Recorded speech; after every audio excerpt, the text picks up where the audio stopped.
주신 말씀 마태복음 24장 15절에서 28절 말씀입니다.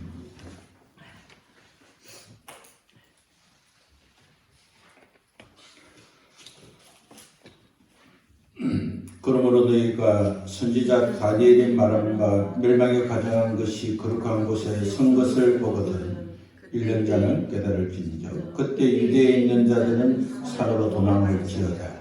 지붕에 있는 자는 집 안에 있는 물건을 가지러 내려가지 말며 밭에 있는 자는 겉옷을 가지러 뒤로 돌이키지 말지어다. 그날에 나이 든 자들과 젖먹이는 있는 자들에게 화가 있으리로다. 너희가 도망하는 일이 겨울이나 안식일에 되지 않도록 기도하라. 이는 그때에 큰 환난이 있겠음이니라. 창세로부터 지금까지 이런 환난은 없었고 후에도 없으리라. 그날에는 감하여 아니하면 모든 육체가 구원을 얻지 못할 것이나 그러나 택하신 자들을 위하여 그날을 감하시리라. 그때 사람이 너에게 말하되 보라 그리스도가 여기 있다 혹은 저기 있다 하여도 믿지 말라. 거짓 사도 그리스도와 거짓 선지자들이 일어나 큰 표적과 기사를 보여 할 수만 있으면 택한 자들을 미혹하리라. 보라 내가 너에게 미리 말하였노라. 그러면 사람들이 너에게 말하되 보라 그리스도가 광야에 있다 하여도 나가지 말고 보라 골방에 있다 하여도 믿지 말라. 번개가 동편에 서서 서편까지 번쩍인 같이 인자의 임함도 그러하리라. 죽음 있는 곳에는 독수리들이 모일 것이니라. 아멘. 하나님 앞에서 가정한 것은 우상과 우상을 숭배하는 것입니다. 우상과 우상을 숭배하는 것은 하나님 앞에서 불쾌하고 구역질나고 그 하나님의 거룩을 훼손하시기 때문에 하나님은 우상과 우상 숭배하는 것을 가장 가증스럽게 생각하고 있습니다. 하나님은 가증한 것은 반드시 심판하십니다. 다니엘 선지자는 다니엘 9장 27절, 11장 31절, 12장 11절의 말씀을 통해서 멸망에 가증한 것들을 소개하고 있습니다. 우리 예수님은 선지자 다니엘이 멸망에 가증한 것이 거룩한 곳에 선 것을 보거든 그때 유대에 있는 자들은 산으로 도망가라고 말씀하셨습니다. 예수님께서 멸망에 가증한 것들이 거룩한 곳에 선 것은 역사적으로 보면 로마 군대가 예루살렘 성전을 파괴시켰던 AD 70년이 아니라 그보다 4년 전 AD 66년에 있었던 로마 예루살렘 포위 작전이라고 볼 수 있습니다. 우리가 이러한 이유는 이 사건을 병렬 구조로 기록한 누가복음 21장 20절의 말씀을 보면 너희가 예루살렘이 군대들에게 에워싸이는 것을 보거든 그 멸망이 가까운 줄 알라라고 기록된 말씀을 보면 우리 주님이 말씀하신 것은 70년에 예루살렘이 멸망한 그때가 아니라 예루살렘이 군대들에게 에워싸인 그때라는 것을 짐작해 볼 수가 있습니다. 예수님께서 멸망에 가장한 것이 거룩한 곳에 선 것을 보고는 그때의 산으로 도망하여 피신하라고 하셨지만 그러나 그때 군대들이 에워싸워 있는데 어떻게 피신할 수가 있겠습니까? 에워싸이지 않을 때는 쉽게 피신할 수 있지만 로마의 군대가 예루살렘 함락을 위해서 첩첩이 군인들이 에워싸고 있는데 그것을 도망가기가 어렵습니다. 그러나 우리가 중요한 것은 하나님은 하고자 하는 자에게 할 수 있게 하시고 하나님은 하나님의 말씀을 순종하게 하면 하나님께서 피하기를 주시고 열어주시는 사실인 것입니다. 역사자 요세푸스의 기록에 의하면 AD 66년에 로마 군대가 예루살렘을 포위하고 있을 때에 예루살렘을 진입한 최고의 지도자는 베스파사인 장군이었습니다. 그리고 그 휘하에 있는 세스파수스가 명령을 받고 예루살렘 포위망을 만들고 좁히면서 성을 공격하기 시작했는데 어느 날 갑자기 공격을 멈추고 물러나는 사건이 생겼습니다. 그래서 베스파사인 장군이 이끄는 군대가 갑자기 예루살렘 진입을 중단하고 철수하게 되었습니다. 그 당시 그 사건은 로마 황제가 갑자기 죽게 되었고 그 후임자로 예루살렘에 군대를 데리고 침략했던 베스파시안이 황제로 계승하게 되어서 물러나게 된 것입니다. 그리고 그 후에 베스파시안 아들 디도가 AD 70년에 다시 군대를 이끌고 돌아와서 예루살렘 성전을 파괴하고 예루살렘을 파괴했음을 역사는 기록하고 있습니다.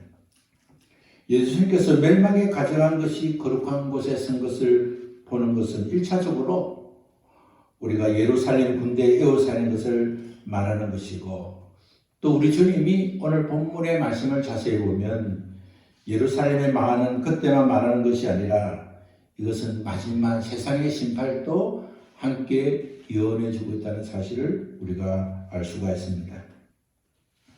예루살렘의 멸망은 예루살렘이 군대에 의해서 에워싸는 것을 볼 때이고, 세상의 멸망은 가정한 것이 거룩한 곳에 선게 되는, 다시 말하면 즉 그리스도가 표적과 기사를 행하면서 하나님의 거룩한 성전과 하나님을 모독하고 자신이 우상이 되고 또 우상 숭배하는 가증스러운 것을 보게 될 때에 그때가 바로 멸망의 시작이라는 것을 알라고 말씀하신 것입니다.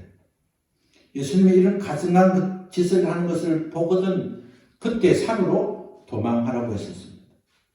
그리스도인들은 선한 싸움을 하는 영적 군사들입니다. 군사들은 공격하기만 하는 것이 아니라 공격이 심할 때는 피하기도 하고, 공격의 때와 피할 때를 잘 조절하는 용사가 정죄에서 승리하는 용사가 되는 것입니다. 훌륭한 선수는 공격만 하는 것이 아니라 방어도 잘해야 되는 겁니다. 공격할 때와 피할 때와 멈출 때를 잘 구별해야 하는 것입니다. 악한 영들과의 전쟁에서 피하지 말고 대적해야 되지만 때로는 피해야 할 때가 있는 것입니다. 위대한 사울 바울도 위기 속에서 강주를 타고 성을 떠나 피신하기도 했고, 위대하신 예수님께서도 위기로 몰아넣는 무리들을 떠나 피하기도 하셨습니다. 예수님은 멸망에 가증한 것을 보고는 산으로 도망가라고 하셨습니다. 하나님께서 소돔과 고모라를 심판하실 때도 심판하시기 전에 천사들을 보내서 롯과 그의 가족들에게 산으로 도망가라고 하신 것처럼 심판에 이르기 전에 하나님은 하나님의 자녀들을 하나님이 보호하시고 지켜주시는 곳으로 인도하기를 원하시고 그 길을 가라고 명하시는 것을 우리는 기억해야 하는 것입니다. 멸망이 일어날 곳을 떠나서 산으로 도망한 것은 바로 주님의 임재와 보호하심에 들어가는 말씀입니다. 하나님은 호렙산에서 가시떨기 나무에 불을 붙인 후에 모세를 기다리면서 그곳을 지나가는 모세를 부르셨습니다. 하나님은 호렙산에서 모세를 만나 주셨고 모세에게 이스라엘 백성을 애굽에서 인도하라는 사명을 주셨습니다. 하나님은 시내산에서 모세를 부르시고 모세에게 십계명을 기록한 돌판을 주셨습니다. 하나님은 하나님의 사람을 산으로 부르시고 그곳에서 사명도 주시고 말씀도 주시고 은혜를 베풀어 주셨습니다. 믿음의 조상 아브라함에게 독자 이삭을 데리고 모리아 산으로 가라고 하나님은 말씀하셨습니다. 하나님의 믿음의 조상 아브라함을 모리아 산으로 올라오게 하시고 그 모리아 산에서 그의 외동아들 이삭을 제물을 바치라고 말씀하셨습니다. 하나님은 아브라함에게 요구하신 것은 아브라함에게 온전한 믿음을 보여주시기 위함이고 또 온전한 믿음을 받으시기 위함이고, 하나님은 아브라함을 통해서 그의 믿음을 통해서 그 이웃에게 복을 주시기 위해서 아브라함을 모리아 산으로 오도록 인도하셨습니다.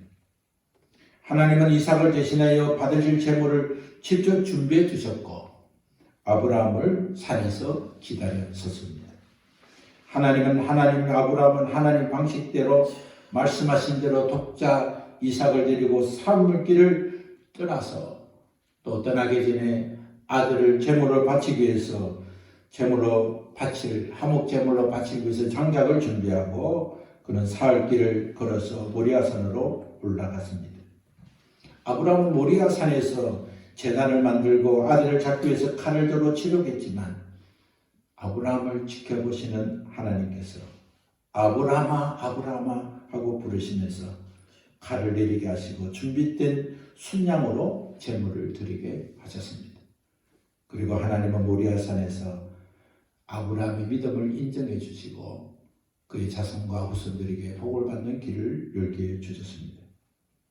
하나님은 산에서 필요한 것을 준비하시고 산에서 모세를 부르시고 아브라함을 부르시고 또한 택한 백성을 부르시고 하나님의 임재가 있는 곳, 영적으로 하나님으로 충만한 곳으로 우리를 이끌어 가시고 이끌고 계신다는 사실을 우리는 기억해야 하는 것입니다. 예수님께서 멸망에 가증한 것을 보고는 산으로 도망가라고 하셨습니다. 하나님의 사랑과 또 하나님의 사랑을 입은 자들에게 하나님은 산으로 부르시고 그곳에서 사명을 주시고 말씀을 주시고 믿음을 인정받게 하신 것처럼 우리 하나님께서 우리에게 영적으로 가장 것을 보거든 하나님이 기뻐하신 산으로 올라가는 말씀은 우리가 영적 산으로 피신하는 것이 무엇인가를 깨닫는 것이 중요합니다. 저는 그것이 바로 회개라고 말씀을 드릴 수 있습니다. 회개는 죄에서 떠나는 것이기 때문입니다. 회개를 통해서 영적으로 하나님과 깊은 임재를 체험하고 하나님 주신 사랑으로 충만하게 되고 영적 전신갑주를 입게 되고 하나님 앞에 거룩함이 있는 곳이기 때문에 회개는 죄와 악습과 악행에서 떠나 의와 평강과 진리를 주신 주님 앞으로 나아오는 것이기 때문에 우리 회개로 더 깊은 회개로 나아가는 것이 이 시대를 살아가는 우리에게 하나님 인도하신 산으로 가는 것이라고 생각이 됩니다. 예수님은 멸망에 가장 것을 보고는 산으로 도망가고 지붕에 있는 자는 집안의 물건을 가져오기 위해서 내려오지 말라고 하셨습니다. 유대인의 집은 평평한 그런 구조로 되어 있습니다.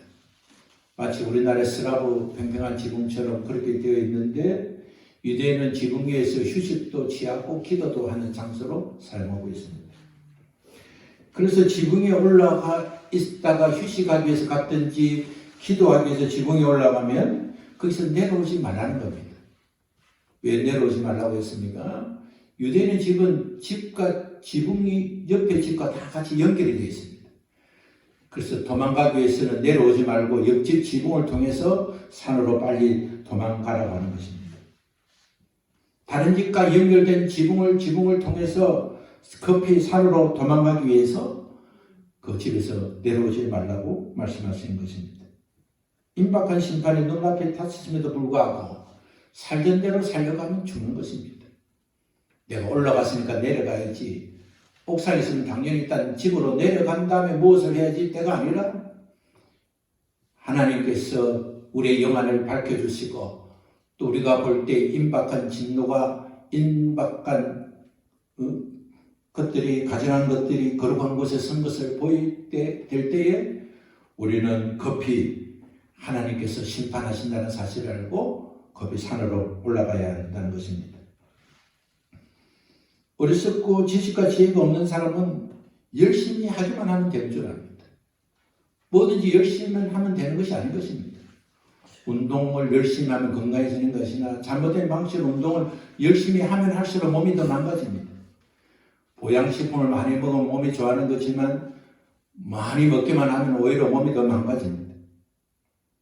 앞으로 전진하기나 목표에 도달할 줄 알지만 잘못된 방향으로 가면 오히려 앞으로 전진한 것이 목표와 전혀 상관없이로 가기 때문에 더 어려움을 당하게 되고 더 손해를 더 보게 되고 더 망하게 되고 더 실패하게 되는 것입니다. 앞을 바르게 보지 못하면 삶의 순서를 바꾸게 됩니다. 일을 해야 될 때 공부해야 하고 싶기를 원하고 공부해야 될 때 일하고 싶기를 원하고 멈출 때 가기를 원하고 순서를 바꾸면서 살기를 원합니다. 공부하라 할 때는 공부하지 않고 일해야 할 때는 일하지 않고 공부할 때 내가 일해야 되겠다 하고 일할 때 내가 공부해야 되겠다고 가기를 멈추고 방향을 바꾸게 되는 것입니다. 예수님은 지붕 위에서 가장 것을 보거든 지붕 위에서 내려오지 말고 그대로 산으로 도망가라고 하셨습니다. 하나님께서 폐악한 소돔과 고모라를 멸망하기 전에 천사들을 보내어 롯의 가족들에게 급히 산으로 도망가라고 명령하면서 뒤를 돌아보지 말라고 했습니다. 집안에 어떤 것에도 미련을 갖지 말고 기회 없이 천사가 지시하는 대로 도피하라고 한 말씀을 듣고 순종한 롯과 3명의 딸은 살았지만 미련을 버리지 못하고 뒤를 돌아본 롯의 처는 소금기둥이 되고 말았음을 우리는 기억하고 있습니다.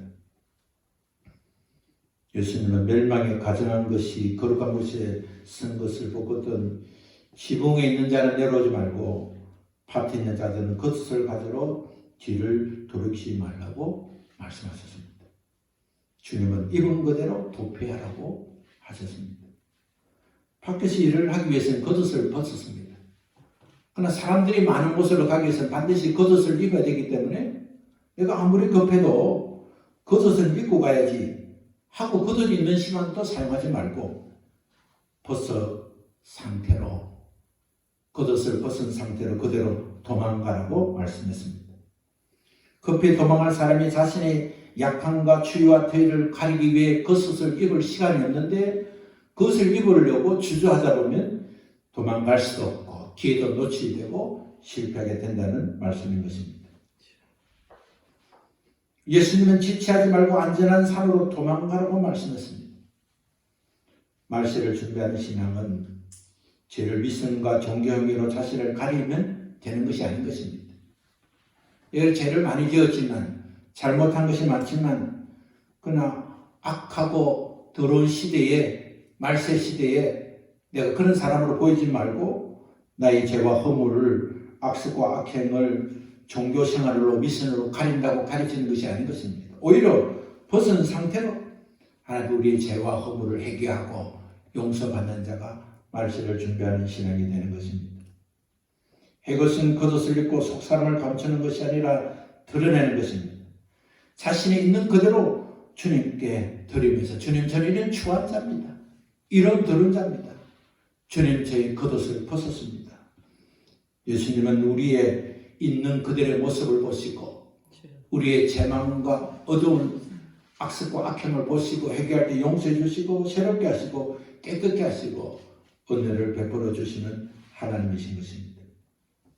그 때문에 우리가 어려운 시대를 살 때마다 우리가 힘들고 어려운 환경 때마다 우리는 겉옷을 오히려 벗고 주님 앞에 우리의 속사람이 더 깨끗해지도록 우리가 살아온 삶의 추하고 어두운 것을 내려놓고 회개하고 증거를 믿도록 우리가 기도하는 것이 중요한 것입니다.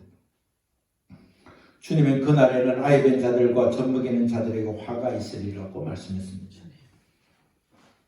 너희가 도망하는 일이 겨울이나 안식일이 되지 않도록 기도하라고 말씀했습니다. 연예계 가장 큰 축복은 뭡니까? 그것은 임신과 수유입니다. 아이를 가지고 아이를 출산하고 아이에게 젖을 먹이는 것보다 여인에게 그보다 더 큰 축복은 없을 것입니다. 그러나 그날에는 임신도 수유도 용납되지 않을 정도가 되는 날이라고 말씀하시고 그런 자에게 화가 있다고 말씀했습니다. 하나님께서 생육하고 번성하라고 하셨기 때문에 여인이 아기를 낳고 아이에게 젖을 먹이는 것은 축복인 것입니다. 그 때문에 우리 이 말씀을 육적으로 해석하기보다는 영적으로 해석하는 것이 오히려 하나님의 말씀에 더 가까이 나아가게 되는 겁니다. 야고보서 1장 15절 말씀을 보면 욕심이 잉태하여 죄를 낳고 죄가 장사하여 사망을 낳는다고 말씀했습니다. 임신하고 수유하는 것은 세상의 삶의 기본이며 일상의 행복입니다. 그러나 환난 때에 생활일에 신앙생활의 위기가 닥칠 때 기본적으로 누릴 행복이라고 하지만 임신과 젖을 먹이는 엄마는 평소에 행복한 일이지만 그 아이를 데리고 도망가는 것은 굉장히 부담이 됩니다. 아이를 안으면 무겁고 같이 뛰어면 아이 걸음이 다르고 젖을 먹인 아이를 버려둘 수도 없고 또 데려가자니 혼자 가기도 힘든 그런 상황이 되면 어려울 수밖에 없습니다. 그래서 화가 되고 죽음을 맞이하는 것처럼 우리가 환난 때에 세상에 무거운 짐을 짓고 죄를 낳고 잉태하고 세상의 쾌락에 빠지면 그는 마치 임신한 여인처럼 젖을 먹이는 여인처럼 그 죄는 그 상은 환난을 결코 면치 못하게 되는 말씀으로 우리가 이해해야 하는 것입니다. 노아 시대에도 하나님의 심판이 예고되었음에도 불구하고 저들은 죄악에 깊이 잠들고 있었기 때문에 하나님이 심판하시겠다는 기회를 주었음에도 불구하고 그들은 세상에 빠져 화를 면하지 못한 것처럼 일상의 평범한 행복이고 당연히 해야 되는 일이라고 생각하지만 그러나 세상에 너무 빠져 있으면 심판이 위급하고 가증한 것이 선 것을 보면서도 그 세상의 짐에 묶여요. 죄가 너무 장성하기 때문에 그 떠날 수 없는 상황이 생긴다는 것입니다. 마땅히 책임져야 될 것을 적으면 적을수록 환난에 대비하기가 좋습니다. 내가 부모를 책임져야 되고 부모가 자식을 책임져야 되고 내가 직장을 책임져야 되고 내가 책임지는 짐이 많으면 많을수록 환난을 준비하지 않는 것입니다. 모든 것이 인생에 가볍게 살수록 좋습니다. 그래서 자식의 문제도 하나님께 맡기고 나의 문제도 하나님께 맡기고 우리의 가정 문제도 하나님께 맡기고 늘 하나님께 맡기고 사는 자는 어떤 위기가 생기더라도 하나님께 맡겼으니 하나님이 다 책임진다는 것을 믿고 나아갈 수 있는 것입니다. 삶이 가볍습니다. 인생의 무게가 가볍습니다. 내가 없으면 어떡하시 아니라 주님 계시기 때문에 괜찮다. 그러한 신앙의 삶이 환난을 준비하는 마지막 때를 준비하는 신앙이 되는 것입니다. 환난 때 아이를 뵌 자나 아이에게 젖을 먹인 자는 불행한 사람이라고 말씀하고 있는 것입니다.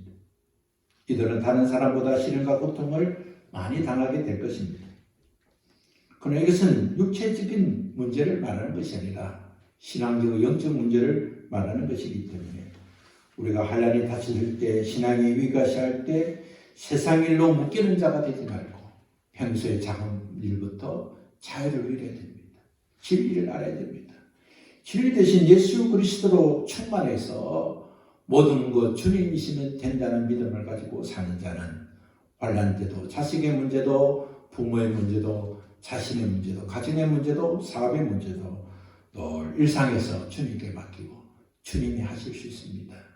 주님 우리 가정을 책임지시고 남편과의 자녀와의 아내와의 가정의 문제 모든 것을 주님이 하신다는 믿음으로 승리하는 자가 되어야 하는 것입니다. 죄를 잉태하고 쾌락적인 삶을 추구하며 세상에 붙어있는 자들에게 하나님의 심판이 임한다고 화가 임한다는 말씀으로 받아들여야 하는 것입니다. 그들은 하나님보다 세상을 더 사랑하고 집착한 자들입니다. 영혼보다 육체를 더 소중하고 여기는 가꾸는 자들입니다. 결국 하늘의 복음을 거부하고 땅의 것을 쫓다가 항을 당하는 경우가 바로 임신하고 젖을 먹이는 여인으로 생각이 되는 것입니다. 예수님은 너희가 도망하는 일이 겨울이나 안식일이 되지 않도록 기도하라. 그렇게 말씀했습니다. 기도는 받기 위함도 있고 또 버리기 위함도 있는 것입니다. 우리는 늘 달라고만 기도하지만 기도의 본질은 하나님 이것을 버리게 해 주옵소서. 또 하나님 필요를 채워 주옵소서. 인생이 건강한 인생은 먹기만 하면 되는 것이 아니라 배설을 잘해야 건강한 게 되는 것처럼 신앙생활은 받기만 잘하는 것이 아니라 주기도 잘해야 하는 것입니다. 하나님께 사랑을 받은 것을 다른 사람에게 베푸는 사랑이 있어야 되는 겁니다. 하나님 물질을 주시면 비축하는 것만 아니라 필요한 것은 비축하고 나머지는 베풀어주는 사람이 되어야 하는 것입니다. 우리 주님은 도망하는 일이 겨울이나 안식일이 되지 않도록 기도해라 말씀하셨습니다. 팔레스타인의 겨울은 비가 많이 오는 우기철입니다. 그리고 겨울은 낮이 짧고 밤이 길기 때문에 도망가기가 어렵습니다. 안식일에는 도피하는 것이 어렵습니다. 안식일은 안식일의 법에 의해서 먼 장거리 여행을 금지되어 있기 때문에 유대인들에게 안식일과 겨울에는 도망가기가 쉽지 않습니다. BC 168년에 수계 안티오코스가 예루살렘을 침략할 때 그때는 안식일을 선택해서 침략했습니다. 유대인들은 안식이기 때문에 아무것도 저항하지 못했습니다. 하나님께서 안식일에 아무것도 하지 못했기 때문에 그들은 무기를 들을 수도 없고 방어할 수도 없고 또 전쟁에 참여할 수 없기 때문에 참전을 당하고 말았습니다. 우리나라도 6.25 전쟁은 주일날 일어나기 때문에 더 많은 희생이 되었고 준비되지 않는 날, 한식하는 날을 심의 날에 공격을 받았습니다. 현대 침략군들은 주일을 택해서 기습하는 경우가 많이 있습니다. 우리는 거룩한 안식일에 환난의 날이 되지 않고 조용히 하나님께 힘을 얻을 수 있도록 우리 하나님은 기도하라고 말씀했습니다. 피할 수 없는 날, 도망갈 수 없는 날에 환난이 생기지 않도록 하나님 옆에 기도하라고 주님이 말씀했습니다. 기도하면 하나님이 들으시고 응답해 주십니다. 하나님 심판을 준비하기 위해서 믿음도 주시고 제 인생이 가볍게 갈 수 있도록 날도 조정해 주시고 환경도 조정해 달라고 기도해야 하는 것입니다. 하나님 하신 대로 받겠습니다 하지 않고 하나님이 명하신 심판까지도 기도하면 하나님께서 들으시고 응답하시고 조정해 주신다는 사실을 알 때 우리가 기도하지 않을 것이 어디가 있겠습니까? 작은 일부터 하나님이 진노하신 심판에 이르기까지도 주님은 기도하는 자의 기도를 들으시고 사후 환경을 변경해 주신 하나님이시기 때문에 우리는 늘 우리의 문제를 주님께 기도하고 주님을 도우심을 구해야 할 것입니다. 환난에는 여러 가지 변화들이 일어났는데 그때 일어나는 가장 큰 것이 무엇입니까? 거짓 선지자들과 적 그리스도가 나타난다는 것입니다. 적 그리스도는 뭡니까? 가짜 예수님입니다. 지금도 가짜 예수가 얼마나 많습니까? 자신이 성령입니다. 자신이 성부다. 자신이 바로 예수다 하는 사람이 많이 있습니다. 어떤 목사님에게 어떤 분이 찾아와서 가만히 앉아서 상담을 하면서 내가 누군지 아십니까? 그러니까 잘 모르겠습니다 하니까 정말 너는 내가 누군지 모르느냐? 잘 모르겠어요. 내가 바로 성부다 그러더라고요. 기가 차가지고 보냈다는 이야기를 들었습니다. 자기가 바로 성부다.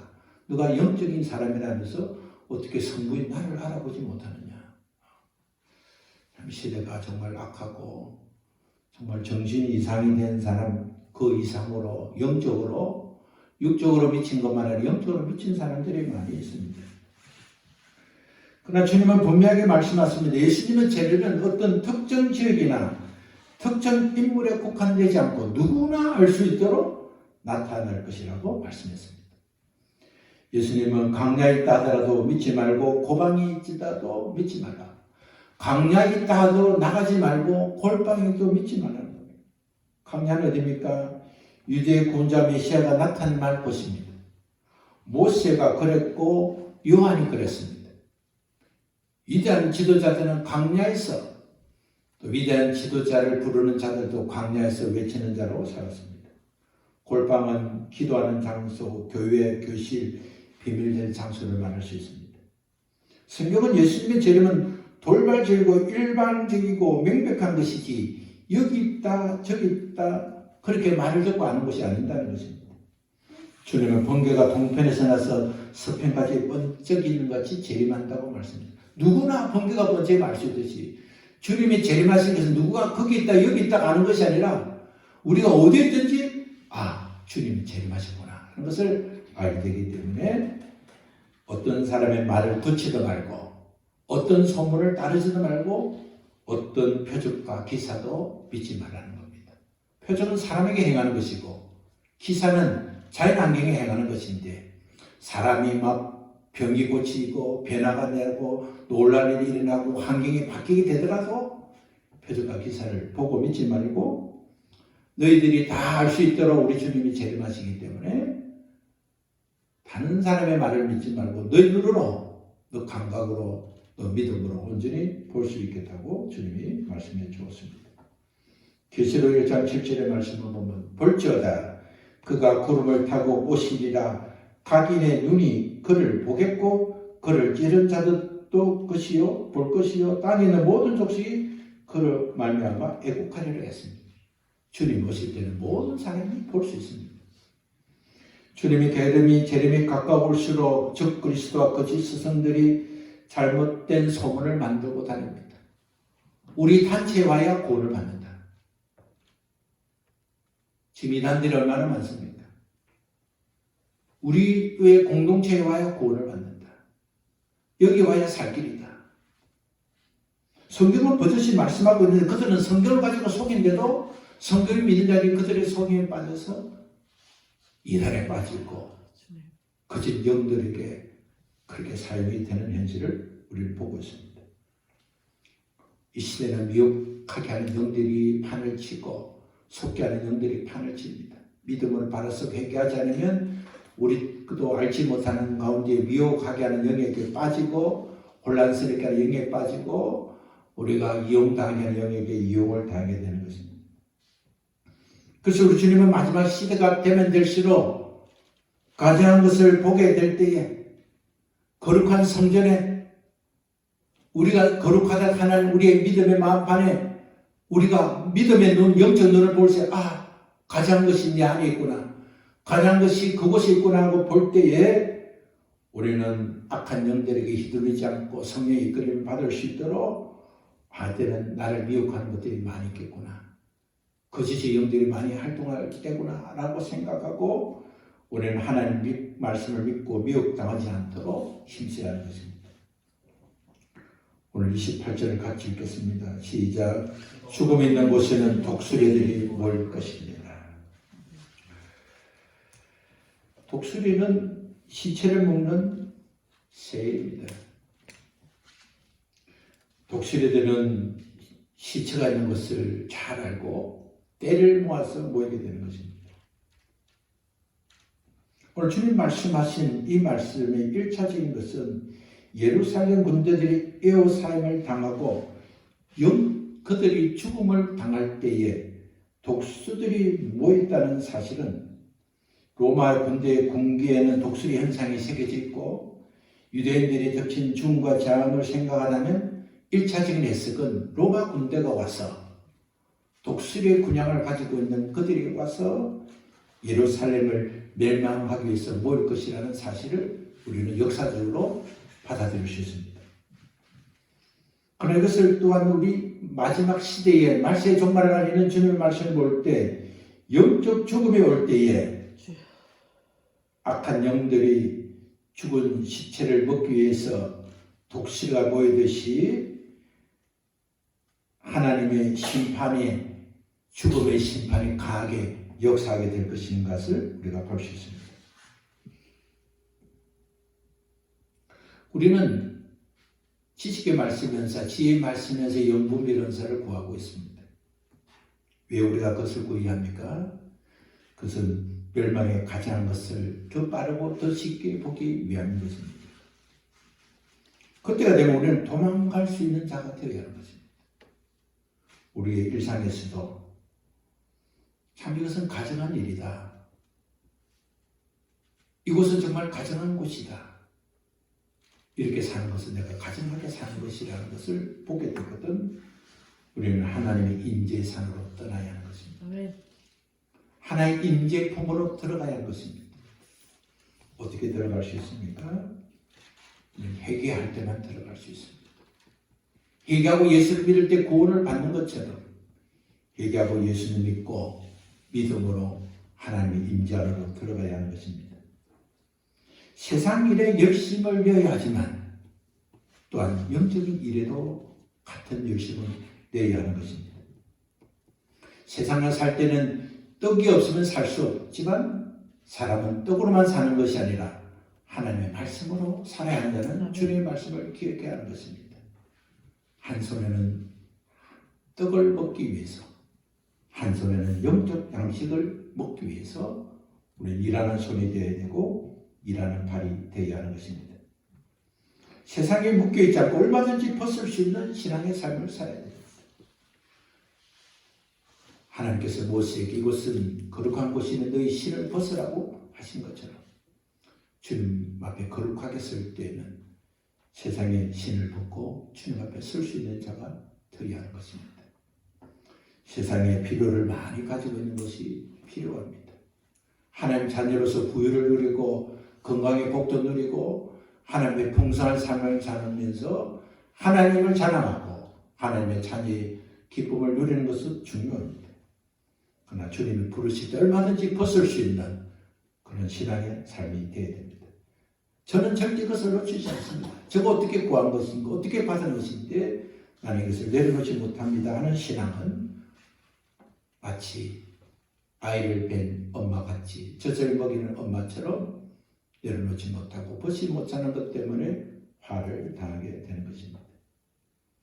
우리의 신앙의 표적 앞에 가장 것을 보게 되면 빠르고 신속하게 피신할 수 있도록